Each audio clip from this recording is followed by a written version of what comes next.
I'm tempted to say, how can it not? There is a lot of evidence, for example, and I'm sure other people who are going to be contributing to these discussions will draw down on the M-Pesa example, mobile banking, which has really taken off dramatically in Kenya and is transforming the ways in which people transfer money. But one of the interesting things about that is if you look elsewhere in Africa, just south in Tanzania, similar kinds of schemes have not developed quite as rapidly. And so we need to look very much at the local specificities to understand how and why these kinds of change take place.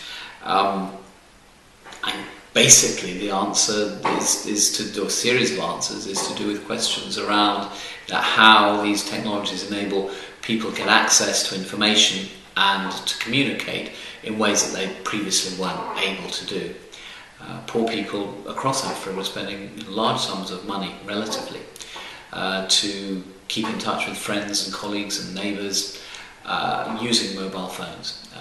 It's easy now to call somebody up rather than have to walk a long distance to see them. And in those circumstances, people have a great saving of time when they can do other things. So I think the very nature of being mobile is really important. You mentioned mobiles and computers. I think just the other thing I'd say on this is that increasingly with technology's reduction in size, bringing together all the elements into single devices. I'm sure the future is going to be a device about that sort of size that does everything, that is a phone, that can take photographs, that's a communication device that can enable you to download information. Farmers could upload pictures of, say, a pest they have in their fields and get feedback on that. There are a myriad of ways in which ICTs can transform people's lives, if there is the will, actually, to enable that to happen.